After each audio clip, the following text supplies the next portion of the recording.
gosta de...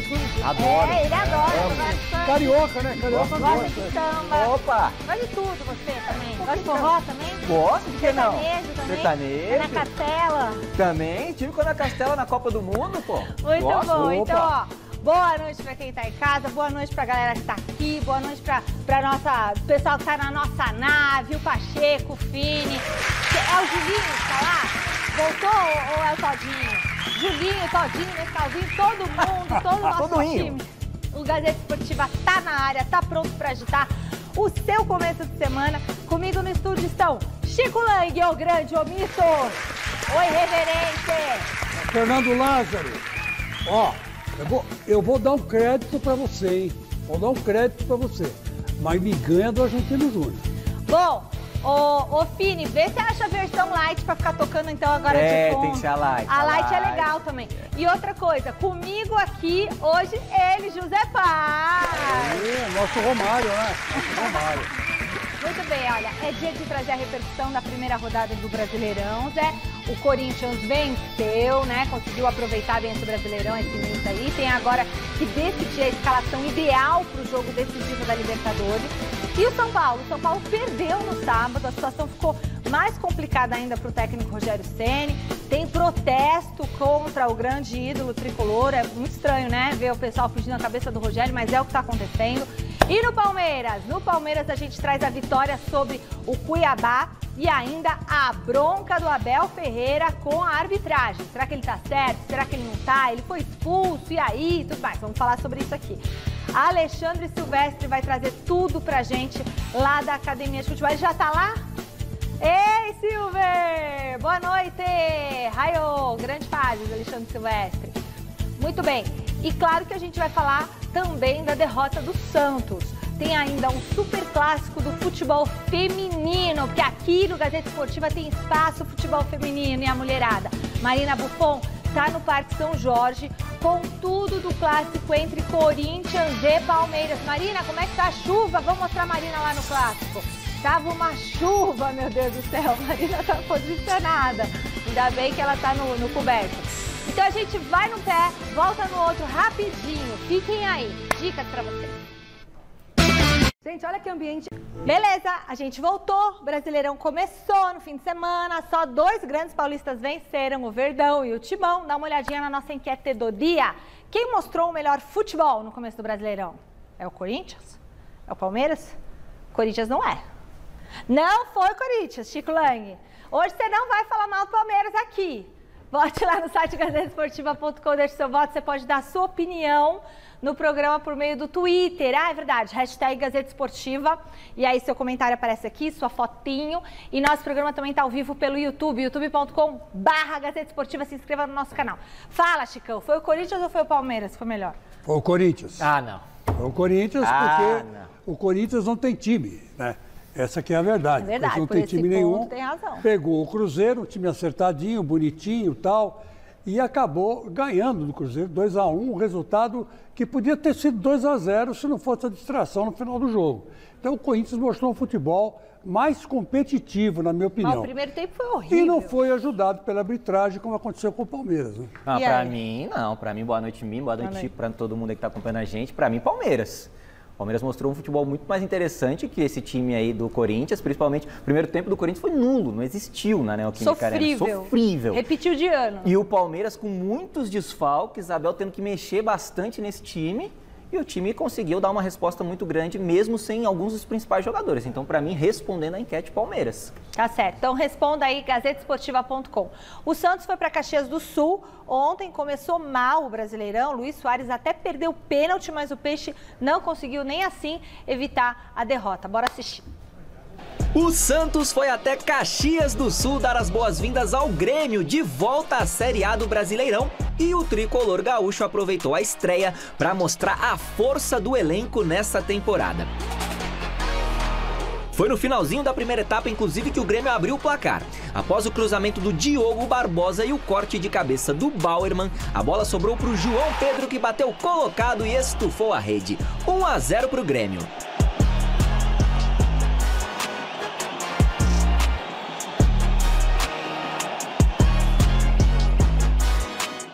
Segundo tempo valendo e logo no início o Messias deu essa entrada aí no Cristaldo dentro da área.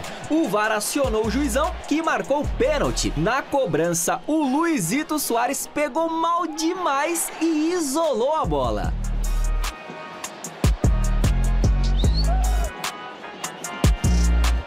O Peixe em desvantagem lutou para igualar o placar, mas não teve êxito. A situação piorou quando o Soteldo levou um amarelo por reclamação e 4 minutinhos depois deu uma entrada dura no Thomas Luciano e acabou indo mais cedo para o vestiário.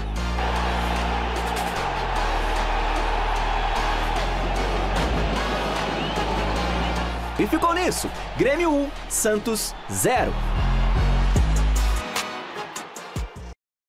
E aí, o que podemos falar deste jogo? Olha, amigo, vou falar uma coisa pra você. O Santos não merecia perder, não. Não merecia. Jogou durante um bom tempo de igual para igual com o Grêmio. O Grêmio deu, vamos dizer assim, não é que deu sorte. O João Pedro, que é criticadíssimo aqui no futebol paulista, e jogou no Palmeiras, foi escorraçado. Jogou no Corinthians, saiu escorraçado. Mas lá no Sul, ele tá jogando bem. Ele pegou uma chapada, eu tava falando aqui com o Zé, que antes de ele chutar, ele olhou onde ele ia bater. Você pode ver que ele levanta a cabeça, observa direitinho e pega o rebote e manda no canto. Então foi um golaço, né? O Grêmio, ó que gol bonito, né? Um gol bonito. O Grêmio acabou merecendo a vitória por causa desse gol só. Mas o Santos não merecia perder, não. Santos, pelo menos o empate o Santos poderia ter arrancado, né, Zé? Sim, sim. O Odair Helma, ele faz um trabalho assim muito honesto com o que ele tem. E o time do Santos se mostrou muito organizado nessa partida, principalmente no meio de campo, também muito organizado. Agora, o Santos é aquilo, é um grande ponto de interrogação pra gente nessa temporada, porque é só o 4º jogo do Santos contra um time de Série A. Ainda não ganhou o time de Série A. Então, assim, a gente tem um receio com essa equipe do Santos, a torcida tem um receio muito grande de um rebaixamento. Agora, o Odair vem fazendo um bom trabalho para tentar dar uma dignidade para esse time, que jogou muito bem, como você disse, contra o Grêmio. Agora, 2 pontos aí que a gente tem que levantar. Primeiro, o Luiz Soares. Não pode bater pênalti mais o Luiz Soares lá no Grêmio. Gente, perdeu 3 de 5. Perdeu 3 de 5. Então, assim, quando o Reinaldo estiver jogando, o Reinaldo não estava jogando, o ex-São Paulo, Reinaldo tem que bater os pênaltis, Renato, pelo amor de Deus. E o Soteldo, brincalhão, né?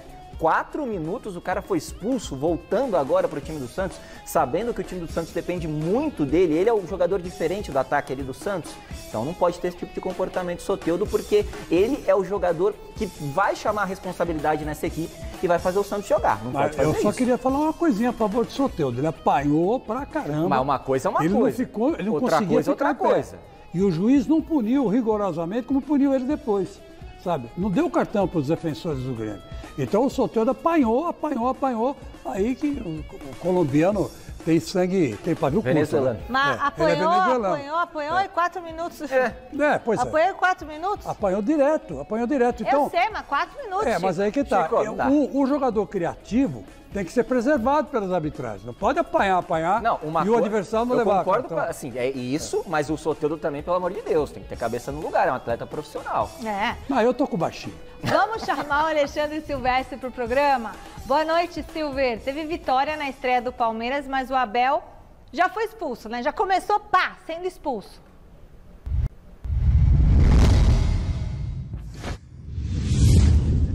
Fala, Michele, boa noite para você, amigos, amigas, inimigos, simpatizantes. Palmeiras venceu na estreia do Brasileirão, 2-1, jogo difícil contra o Cuiabá, que não é bobo não, é um time que tem jogadores experientes. O Daverson fez a festa, perdeu o jogo, mas foi abraçado pela família Palmeiras no Allianz Parque. Vitória com 2 gols de novo de Flaco Lopes e de Hendrick, que voltaram a marcar. Teve polêmica de arbitragem, mas o Palmeiras, no final das contas, somou os 3 pontinhos rumo a essa briga por mais uma taça na temporada.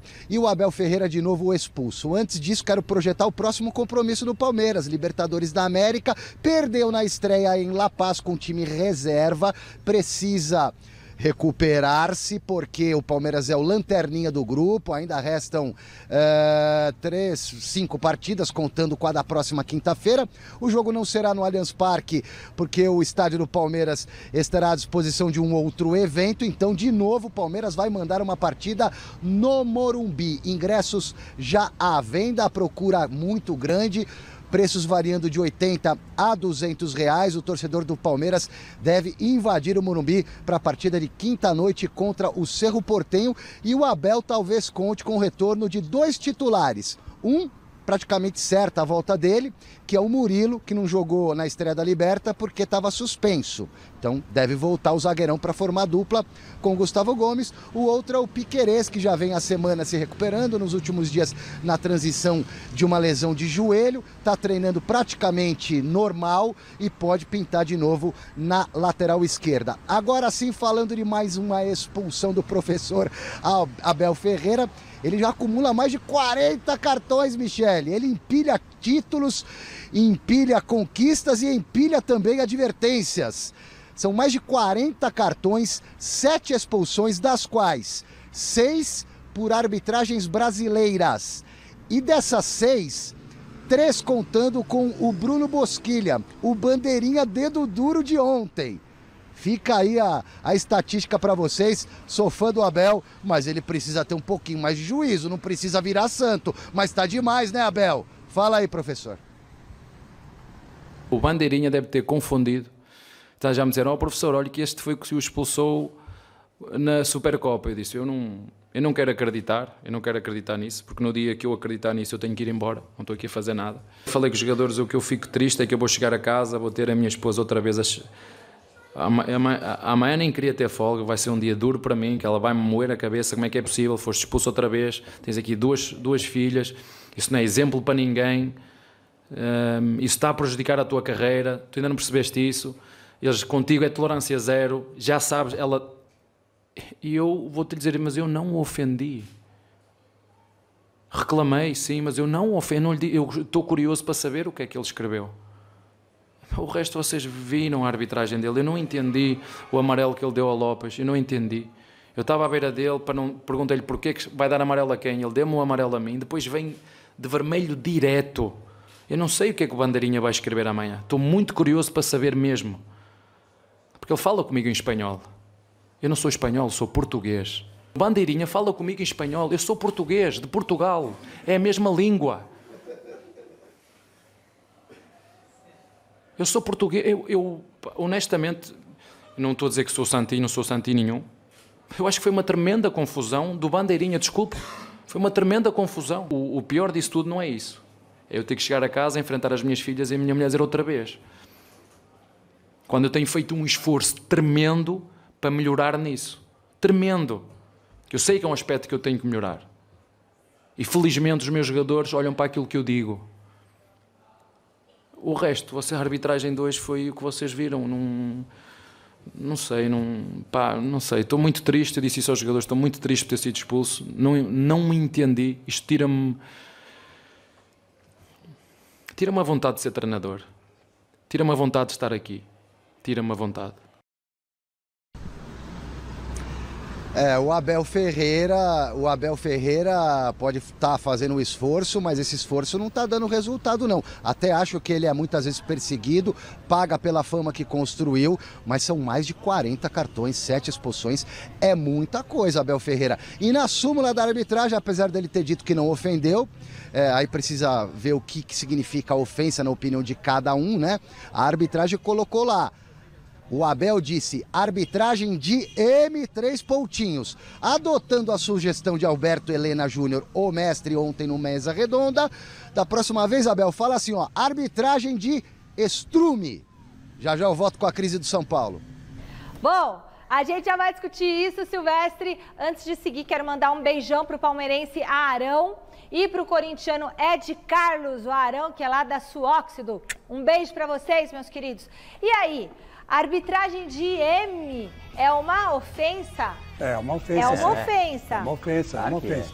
Eu acho assim, que... E a arbitragem de cocô, pode falar? Não, também é uma ofensa. Porque também é uma ofensa. A arbitragem de estrume também vai ser uma ofensa. É lógico que então, também não é pode uma chamar de ofensa, arbitragem também é uma de estrume. ofensa. Só não é com palavrão. É que o Porque mestre tá Alberto ali o Júnior ontem sugeriu estrume e dando a entender que o bandeirinha não sabe o que significa estrume. Né? Ele deu a entender isso aí. Ele sabe. Mas evidentemente que hoje a arbitragem ela resolveu moralizar o futebol brasileiro para cima dos jogadores e para cima dos técnicos. Então a tolerância é zero. Ou o Abel se encaixa, não só o Abel, qualquer treinador, ou se encaixa nisso ou não serve. O técnico do Vasco da Gama, o Barbieri, também foi expulso, porque não falou que era uma arbitragem de merda, mas ele falou outra coisa, né? Falou o quê? O seu juiz vai tomar caju. Isso. Ah! Né? E aí, é evidente que não é caju, ele mandou para outro lugar. Sim, sim. E aí, meu filho, só que ele foi mais humilde, porque era o Klaus, e ele, depois do vestiário, ele meditou. Ficou com medo, o Klaus é grande. Ele virou e falou assim, não, o Klaus, ele é hoje o melhor juiz do Brasil, na minha opinião. Ele chegou pro Klaus e pediu desculpa. E o Klaus fez questão de colocar na súmula que ele pediu desculpa. Ó, que legal! Então, eu acho assim, que sabe, Boa, Klaus. os tempos mudam e os técnicos brasileiros têm mania de apitar jogo. Agora acabou isso aí. Eu acho que assim, ó, o Abel ele é perseguido pela arbitragem. Às vezes ele toma cartão pelo histórico, como o Júnior Baiano tomava, como o Felipe Melo toma, como o Gabigol toma. Ele é perseguido sim, porque tem outros caras que falam um monte de coisa também dentro do campo, um monte de palavrões e não acontece nada. Ninguém toma cartão, não acontece nada. Agora, se vale pro Abel uma regra, tem que valer para todo mundo. Então, se alguém dentro do campo falar que a arbitragem é de M, tem que ser expulso. E isso não acontece. Isso não acontece. Então o Abel, sim, ele gesticula, ele muitas vezes joga a torcida contra a arbitragem no jogo do Palmeiras, principalmente no Allianz Parque. Isso tudo é fato. Agora, se o Abel vai tomar cartão, se o Abel vai ser punido, o jogador que faz isso também tem que ser punido e isso não acontece. Ô Zé, eu não quero ser chato, mas a arbitragem mudou. É isso que a gente tem que entender. Mas o mundo mudou, ontem, por exemplo, o Roger Guedes foi reclamar do juiz quando o Daronco foi consultar o VAR. Quando o Roger Guedes ele estava indo, o Daronco estava indo para o VAR, o Roger Guedes falou, o Daronco amarelo. O Daronco que é grande, não é o Rafael Klaus? Não. Mas o Klaus também é grande, né? É grande, mas é nota 5. Nota 5. Eu não acho. Acho que ele é o melhor juiz do Brasil. Hoje, né? No jogo, ele se impôs uma barbaridade no Atlético e Vasco. Se impôs uma barbaridade, apitou direitinho, na minha opinião. E agora, todo mundo tem que se preocupar. Porque falou bobagem, amarelo, vermelho. É cartão. A Marina Buffon tá no Parque São Jorge, mas hoje a missão é diferente. Daqui a pouquinho começa um grande clássico pelo Brasileiro Feminino, Corinthians e Palmeiras. Boa noite, Marina. Que jogão você vai acompanhar, hein? E a chuva já deu uma trégua por aí? Fala, Mi, boa noite para você, para todo mundo que está acompanhando a gente no Gazeta Esportiva. Vocês estão conseguindo ouvir o barulho aqui atrás de mim? Daqui a pouquinho, 6h30, daqui a pouquinho mesmo, vai começar o jogo entre Corinthians e Palmeiras pela 7ª rodada do Brasileirão Feminino e a torcida está animada. É o primeiro derby de 2023. As equipes voltam a se encontrar depois de setembro de 2022, quando o Palmeiras venceu. E agora aqui tem rojão, tem canto da torcida, enfim, tudo aquilo que o clássico entre Palmeiras e Corinthians, Corinthians e Palmeiras pede. Como eu falei, é a 7ª rodada do Campeonato Brasileiro. São as duas únicas equipes que seguem invictas no Brasileirão Feminino. Nenhuma das duas perdeu até agora. O Corinthians tem 5 vitórias e 1 empate. O Palmeiras tem 4 vitórias e 2 empates. Palmeiras na 5ª colocação e o Corinthians na 2ª. Isso porque a Ferroviária já jogou na rodada e roubou ali um pouquinho a 1ª colocação, a liderança da tabela. Se o Corinthians vencer hoje, retoma o seu lugar. Tá muito barulho, espero que vocês estejam conseguindo ver essa festa aqui, né? E a torcida tá... Sério, você perguntou, né, Mi, se tava chovendo, choveu muito, por uns 30 minutos ininterruptos. E agora há pouco, mais ou menos uns 20 minutos, voltou, parou de chover, na verdade. E o gramado da nova Fazendinha, porque é o reencontro da torcida com a Fazendinha, deu uma irrigada ali no gramado. E olha, acho que vai dar jogo, viu? Amanhã a gente traz todos os detalhes para vocês. E eu deixo aí, qual vai ser o palpite de vocês para esse clássico de hoje? Marina, pede pro câmera aí, não sei se ele tá escutando, pede para ele mostrar esse ambiente aí, ó. Tem que mostrar ali a torcida, essa barulheira, olha os fogos. Pede para ele mostrar.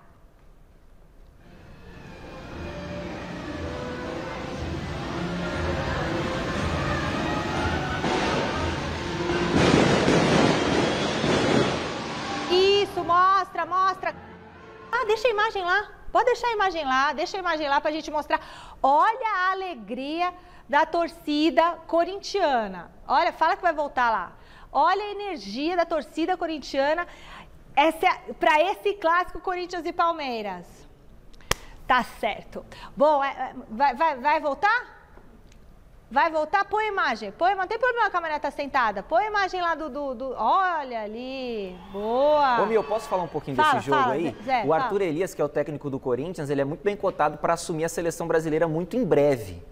E porque a Pia, ela não vem tendo bons resultados, apesar de ser uma técnica bicampeã olímpica, né, com o time dos Estados Unidos, mas ela não vem tendo bons resultados e o Corinthians é uma grande equipe no feminino. O Palmeiras também, claro, tem uma ótima equipe, mas o Corinthians na temporada passada fez uma ótima temporada, o Palmeiras recentemente ganhou a Libertadores, o Corinthians ganhou no Brasileiro. Então o Arthur Elias, ele é um técnico aqui do nosso país, né, e é super bem cotado para assumir a seleção brasileira, que seria uma ótima, porque é um técnico daqui, já conhece também, a Pia também conhece, obviamente, todas as nossas jogadoras, mas para esse processo de renovação para os anos que virão, eu acho que seria uma boa contratação por parte aí da CBF, o técnico do Corinthians. Eu gosto bastante do trabalho dele. Mas aí o Corinthians fica sem o treinador. Ué, mas aí o Corinthians é o Corinthians. Fala, Chicão. Posso arriscar um palpite para esse jogo? Fala, Chicão. 7-0 para as meninas do Corinthians. Para as brabas. Para as brabas. 7-0. São os dois melhores times. O do Palmeiras é super forte e o da Ferroviária, não é bom? Também é muito bom. Muito bom time também. Bom, beleza. Falando mais um pouquinho de Corinthians, mas agora do futebol masculino, o Timão estreou com vitória no Brasileirão ontem. Dá uma olhada. Primeira rodada do Campeonato Brasileiro, daqui a pouquinho a bola vai rolar aqui na Neoquímica Arena para Corinthians e Cruzeiro. E agora, antes dos jogos do Timão, a expectativa tem sido muito grande em cima da escalação, tudo por causa da ausência de Renato Augusto. E hoje, Fernando Lázaro resolveu apostar em Christian Barletta. Uma opção nova, foi contratado para isso. Espero que ele dê resultado agora em campo, né? Tem que ser assim, jogar pra frente, jogar com 3 volantes não dá. Tem que jogar com 3 atacantes, porque a essência do Corinthians é essa. Contratação nova do Corinthians, tem que arriscar, né? Falando em escalação, o Cruzeiro começou o jogo com os ex-corintianos Richard, Ramiro e Matheus Vital. Fora de campo ainda teve reencontro com Ronaldo Fenômeno e homenagem ao time da democracia corintiana no lançamento dos novos uniformes. Muita pompa para pouco futebol. No primeiro tempo não tivemos nada além desse chute de Bidu e dessa cabeçada para fora de Gil. No segundo tempo, quem mudou a cara do jogo foi Matheus Araújo. A cria do Terrão tabelou com Fausto e fez explodir os 41 mil fiéis na arena.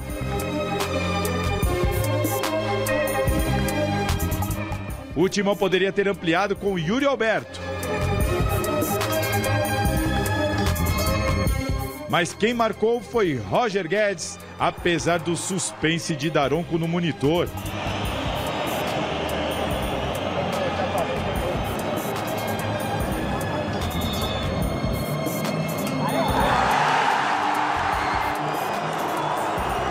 Nos acréscimos, Lucas Oliveira descontou para o Cruzeiro e o jogo ficou dramático. Mas a vitória ficou mesmo com o Timão, 2-1.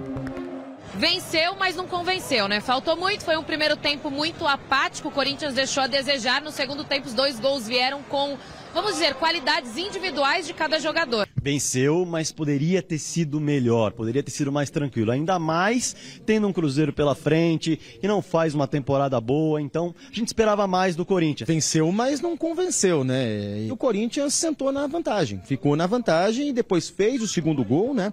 Mas não precisa sofrer tanto assim como pro torcedor. E aí, Chicão, concorda?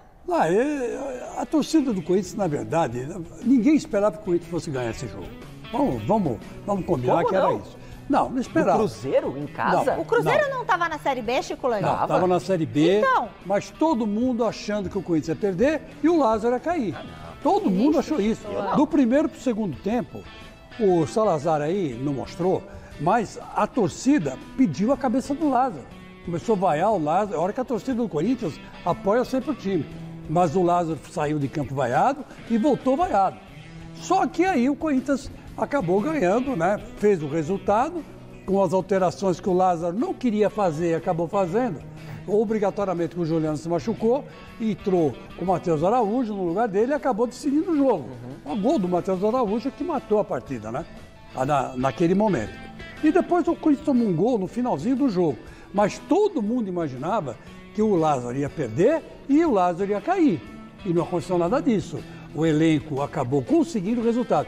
Ontem o elenco jogou pelo treinador, hein? Eu achei. Se esforçaram então, também. O elenco tem jogado pelo treinador. Isso é bom, é bom. É bom. É lógico que é bom. Mas quando o elenco compra a briga do treinador, é legal. Vai dar bons frutos? Não sei. Ontem o Leandro Guerreiro, que estava no Mesa Redonda, falou uma coisa interessante. Que o Corinthians, mesmo jogando mal, ganhou. O Palmeiras também, mesmo jogando mal, ganhou. Não jogou bem o Palmeiras. Mas jogou melhor que o Corinthians. Não, jogou melhor que o Corinthians, com um gol impedido do Hendrick, né? E uma expulsão do Cuiabá. Né? E uma expulsão do Cuiabá. Vamos falar a verdade. Foi isso que aconteceu. Agora, mas a torcida estava apoiando o Abel, estava apoiando o time. A do Corinthians não. A do Corinthians estava querendo a cabeça do Fernando Lázaro. Não tem esse áudio aí da torcida pedindo a cabeça do Lázaro? Não tem, não foi gravado no primeiro e segundo tempo. Eu acho que eu só vi em rede social. Né? Rede social e amigos meus que estavam lá, que gravaram e mostraram para mim. Que o momento estava pesado pro Lázaro. Mas o time jogou por ele, jogou, tudo bem. É legal, isso é. Agora, na arena, o Corinthians joga, a torcida empurra mesmo. É isso. O problema é esse. Agora, lá fora, depois dos jogos da Libertadores e os jogos fora do Campeonato Brasileiro. Aí é complicado. Domingo contra o Goiás, eu não sei não. O Lázaro armou o time errado, né? Ele armou o time para tentar ligação direta, ele mesmo assumiu isso. O Corinthians é um time de toque de bola, gente, de jogadores técnicos. Fábio Santos, quando o Renato Augusto não estava ontem, mas o Juliano, o próprio Fausto Vera, Roger Guedes, Yuri Alberto. Aí ele queria ligação direta. Aí não dá, aí depois Errou de novo, consertou e aí deu certo. Ontem o Lázaro foi muito mal. Errou ontem, foi mal ontem e foi mal contra o Remo. É outra coisa, mas foi mal também, porque também não tinha que ter começado com o time. E no primeiro tempo contra o Liverpool foi mal também. Tá errando bastante, hein? Vamos começar a acertar, Lázaro. O Juliano saiu machucado ontem, mas calma, Chico Lang, calma, torcedor do Corinthians, o Salazar vai explicar se a situação do meio-campista preocupa ou não. Eu acho que não tanto, né, Salazar? Boa noite. Boa noite, Michele, para você, para todo mundo que está acompanhando o Gazeta Esportiva. Não preocupa tanto, porque o Juliano, devido à bolada que ele sofreu no rosto, ele acabou perdendo a visão do olho esquerdo por alguns minutos. Ele já recuperou essa visão, hoje passou por alguns exames, aparentemente está tudo ok. Amanhã ele vai passar por um especialista em olho e se ele liberar, ou especialista liberar o Juliano, aí sim ele vai voltar a treinar no campo. Hoje ele foi para o CT Joaquim Grava, fez apenas um trabalho de academia, regenerativo, academia na piscina ali, aquele regenerativo natural, e amanhã, se o especialista em olho autorizar o Juliano, aí sim ele vai para o campo. Provavelmente, a informação de bastidor, não é informação oficial, deve ficar à disposição do Fernando Lázaro para quarta-feira. Quarta-feira, o Corinthians enfrenta o Argentinos Júniors, 9h30 da noite, de novo, na Neoquímica Arena, aí pela Copa Libertadores da América. Todo mundo sabe que a pressão está em cima do Fernando Lázaro. Apesar da vitória, claro que ajuda, alivia, mas o Corinthians não jogou bem, como comentou agora o José Paes, e a pressão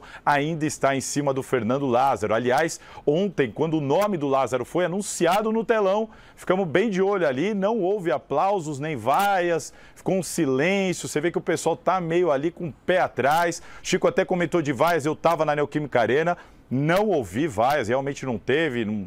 Ali dos jornalistas a gente de fato não percebeu, pode ter tido um ponto ou outro isolado, mas não teve uma vaia em cima do Fernando Lázaro.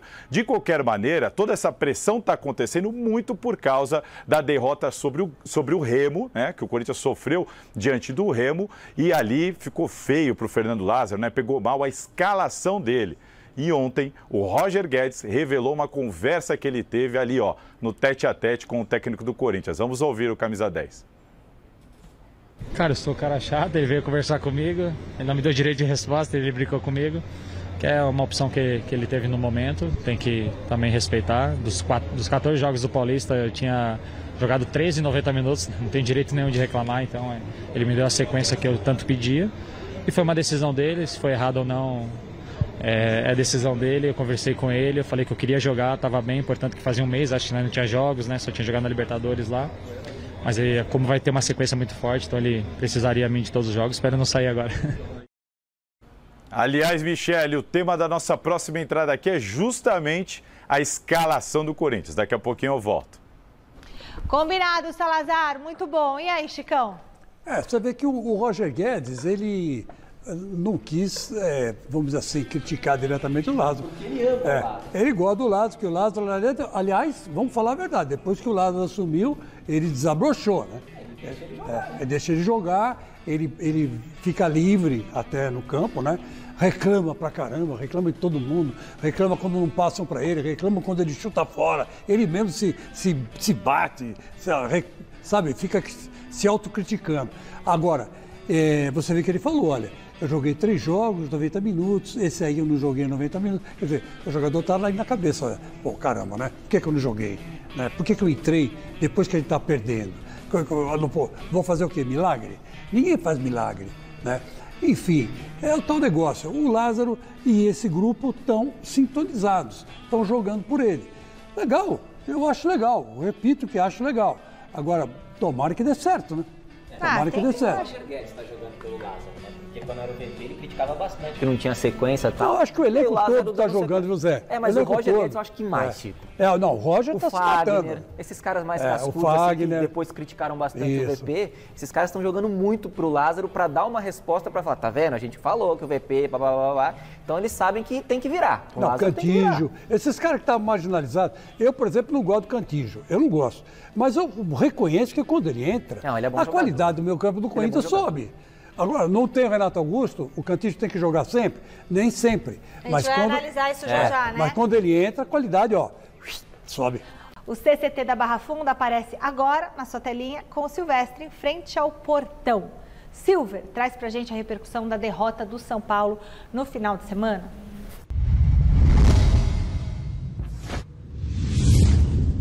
Crise aqui no São Paulo, hein, Michele? Dentro e fora de campo, teve representação, treinamento após a derrota do São Paulo na estreia do Brasileirão no Rio de Janeiro, no Engenhão, 2-1. São Paulo começou mal o campeonato, aquela luzinha de alerta já estava ligada para muitos torcedores. O São Paulo vai brigar para não cair. E agora parece que começa a incomodar internamente também. Vários atletas já deixaram o CT hoje. Tenho a impressão, inclusive, que o Rogério Ceni acabou de ir embora na barca dele, não consegui visualizar, mas pela silhueta, e eu também tenho um nariz avantajado, era o Rogério Ceni. Já vamos falar mais especificamente dessa história, porque a torcida do São Paulo, a organizada e parte do público são paulino, pede a cabeça de Rogério Ceni, o São Paulo em silêncio por enquanto. Dentro de campo, o São Paulo tem que pensar no jogo de amanhã, Sul-Americana. E o São Paulo, além de ter perdido o jogo para o Botafogo, perdeu também outros jogadores machucados, hein? O Luciano é dúvida, tomou uma paulistinha, pancada na coxa, está sendo avaliado, não dá para contar, não dá para ter certeza que ele vai jogar amanhã contra o Puerto Cabello da Venezuela, clube pouco conhecido da gente, mas que está arrebentando lá no campeonato venezuelano, ganhando tudo quanto é jogo, líder isolado do campeonato. O jogo é amanhã no Morumbi. São Paulo venceu fora na estreia, precisa manter essa pegada na Copa Sul-Americana. Talvez o Rogério coloque uma equipe alternativa em campo também pelo excesso de lesões. Falei do Luciano, que é dúvida, posso afirmar que o David se machucou, não deve ser aproveitado, e o Erisson, que nem viajou para o Rio por questão contratual, não enfrentou o Botafogo, também está com problema muscular. Então já são mais 3 jogadores, o Luciano na dúvida, Erisson e David, praticamente fora do jogo de amanhã. E aí problemas para o Rogério Ceni administrar em relação ao que ocorre dentro das 4 linhas. Fora de campo, Michele, fica essa pergunta, será que o Rogério aguenta a pressão? Será que o Luan vai renovar o contrato? Temos novidades. E o Pato? Vai jogar de novo no São Paulo? Já no Gazeta Esportiva. Não, acho que o Pato tinha que fazer outra coisa, não jogar, né? Porque faz tempo que não joga. E também não deu certo. E os últimos... Corinthians, São Paulo não foi legal. Agora, ao contrário do que acontece com o Corinthians, onde os jogadores apoiam o Lázaro, no São Paulo a situação é totalmente inversa, né? A informação que eu tenho lá de dentro do São Paulo é que muita gente não quer mais o Rogério Ceni. Pessoas que trabalham lá dentro do São Paulo não querem mais que ele continue. Da parte do futebol, da parte do futebol não querem que ele continue. Agora, são duas situações. Rogério Ceni, quando você vai fazer um omelete, você precisa de ovo, não precisa? Fazer um omelete. Para fazer um time de futebol jogar bola, você precisa de bons jogadores. De jogadores de futebol, Exatamente. Inclusive. Não, até tem jogador de futebol no São Paulo. Até tem, não. Tem jogador. Mas, assim, não são bons jogadores, gente. Então, assim, o Rogério, ele vai até onde dá. Dali pra frente, com jogadores. E os jogadores do São Paulo, tecnicamente, são muito abaixo. São muito fracos. Então, assim, o São Paulo vai brigar na parte baixa da tabela. Não vai ter jeito, Chico. Se você tirar o Rogério Ceni e botar o Klopp, botar o Guardiola no São Paulo, não vai resolver o problema, porque eles não entram em campo. Quem entra em campo são os jogadores. Jogadores do São Paulo, tecnicamente, deixam muito a desejar. Assistir esse jogo do São Paulo contra o Botafogo no final de semana é sofrível. Você não vê uma produção. Assim, a todo momento o torcedor fica naquela, agora vai. E não vai, porque o time não tem o que dar dentro de campo. O time é muito limitado tecnicamente, vai sofrer esse ano. Pode tirar o Rogério, pode botar o Ancelotti lá. Não tem como, o time vai sofrer, Chico. Zé, tudo bem, mas eu me pergunto o seguinte, quantos desses jogadores aí foram indicação do Rogério e esses jogadores que o próprio Rogério indicou não deram certo? Mas ele só pode indicar jogadores desse nível. Não mas tem é poder que tem um financeiro, negócio, Chico, para contratar. Ele tem uma culpa, sim. Eu sou defensor do Rogério, acho que o Rogério... se ele não pudesse contratar o Roger Guedes, ele não ia atrás do Roger Guedes? Então, eu vou dizer uma coisa para você. Eu ainda acho que o Roger Guedes, por exemplo, se o Roger Guedes estivesse no Corinthians e fosse só técnico dentro de campo, eu estava conversando isso com o Leandro e com o Miller ontem. Se ele fosse técnico do Corinthians e só fosse técnico dentro de campo, porque fora de campo ele não ia mandar, como ele manda no São Paulo, talvez ele fosse um bom treinador. Um ótimo treinador. Talvez ele dirigisse até a seleção brasileira. Você acha que por ele ser ídolo? Ele é ídolo, os caras não, sabe, estão perdidos, a diretoria do São Paulo não tem dinheiro, contrata caras pagando muito caro, sabe? Acho que é o tal negócio, ele está num clima diferente. E lá os dirigentes de São Paulo deixam ele mandar fora de campo. Sim. Agora, se ele tivesse em outro clube qualquer, um clube grande, Flamengo, Corinthians, até Palmeiras, vamos dizer, né? Ele não estaria com essa liberdade toda. Você restringiria só o campo. E o Rogério dentro de campo é bom. Agora, quando ele se mete a mandar, não, esse eu não quero esse, eu quero aquele. Não, o presidente não manda, quem manda sou eu. Fecha a piscina, abre a piscina. Sabe? O problema é que é cômodo para os dirigentes também essa situação. Eles botam o Rogério como um escudo. É cômodo para os dirigentes de São Paulo. Não dá nem tempo de falar do Luan, né? E o Luan, vai ou não vai? Eu acho que vai falar depois, né? Acho que na próxima a gente fala. Tá, o lateral, não, porque o Silvestre falou, deu uma faladinha no Luan. Spoiler. O lateral Daniel Alves prestou um novo depoimento à Justiça Espanhola hoje em relação à acusação de um suposto estupro em uma casa noturna lá no dia 30 de dezembro. O brasileiro compareceu ao tribunal e alegou que teve uma relação sexual consensual com a mulher que prestou a queixa. O Daniel Alves disse que tinha negado o ato no primeiro depoimento porque ele queria salvar o próprio casamento, queria proteger o casamento dele, e ele ainda afirmou que conheceu essa mulher naquele mesmo dia. O jogador está preso preventivamente desde o dia 20 de janeiro, tá certo? Bom, tá na hora de quebrar um pouquinho a cabeça. Você deve estar se perguntando, como assim, Michele? O Fernando Lázaro, ele tem muitas opções para escalar o meio-campo do Corinthians. Mas agora tem que ser o quarteto perfeito, porque quarta-feira tem Libertadores e não pode errar. Salazar, volte aqui para o debate, por favor. E conta pra gente quais são esses jogadores. Michele, porque na cabeça do torcedor corintiano acabou a fase de testes, né? O Corinthians, depois da lesão do Renato Augusto, o Corinthians ainda não se encaixou, não encontrou uma solução, uma maneira ali de jogar. O corintiano já estava um pouquinho acostumado com Rony, Juliano, Renato, Watson, na frente ali o Roger Guedes e o Yuri Alberto. O Corinthians fez bons jogos assim, inclusive quando teve o grande teste contra o Palmeiras na Neoquímica Arena, foi bem dessa maneira. Agora, o Fernando Lázaro precisa tomar uma decisão.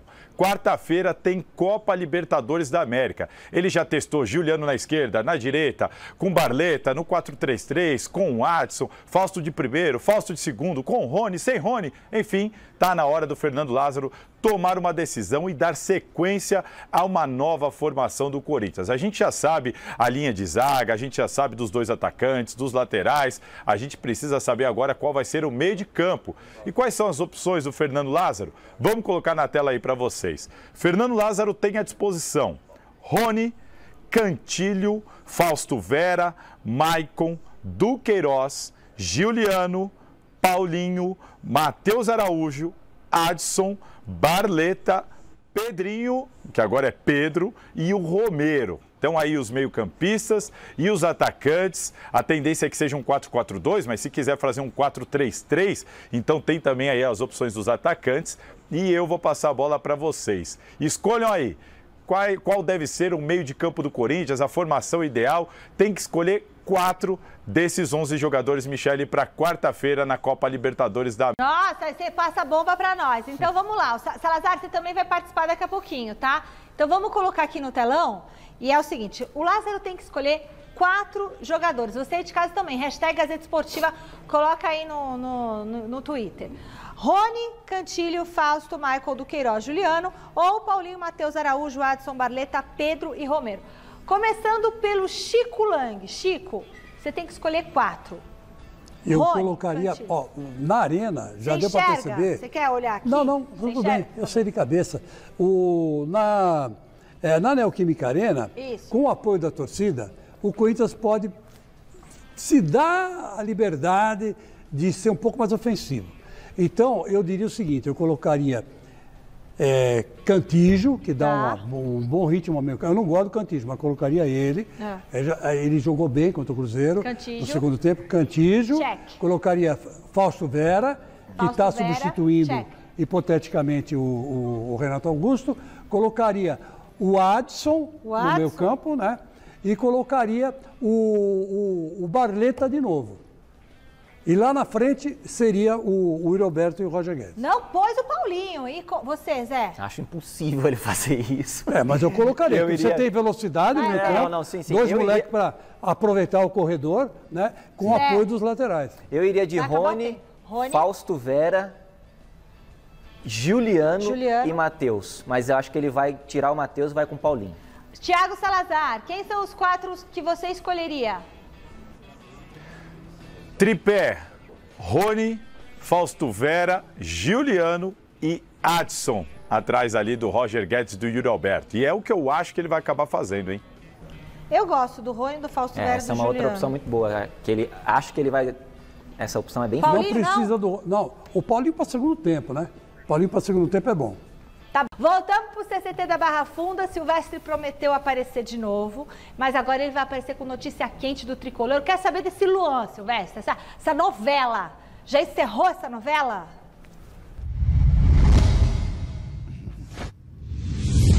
Vou passar pelo Pato primeiro, rapidinho, porque tem muita gente querendo o Pato de volta, uma parte da torcida do São Paulo. O Pato está aqui se recuperando no refis de um problema ligamentar no joelho, estava jogando a Liga Norte-Americana, já há muitos meses fora de campo.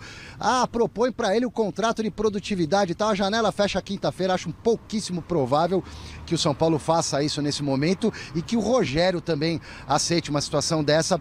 Pelo menos a informação que eu tenho nesse momento, praticamente impossível isso acontecer. O São Paulo está de olho e tal, mas não deve rolar. Luan, São Paulo está mais otimista. As conversas das últimas horas aproximaram mais São Paulo e Luan de um acerto. Enquanto a definição não aconteceu, Luan segue de fora do time, não participa dos jogos do Tricolor. E agora, nas últimas horas, né, desde a derrota para o Botafogo, a torcida independente, a principal organizada do clube, também contando com a força de muitos torcedores que não são de organizada, essas duas partes da família São Paulo, digamos assim, querem a cabeça do Rogério Ceni. A torcida independente emitiu nota dividindo bem as coisas. Um é o Rogério Ceni, mito, ídolo, 25 anos de São Paulo, herói, goleiro artilheiro, monstro sagrado, tá tudo certo. Não confundir isso com um técnico que virou, na opinião da torcida, um escudo para a diretoria e que perdeu a mão do elenco. No treino de hoje, tudo normal, o Rogério trabalhou por aqui e o São Paulo oficialmente continua em silêncio. Um beijo para vocês.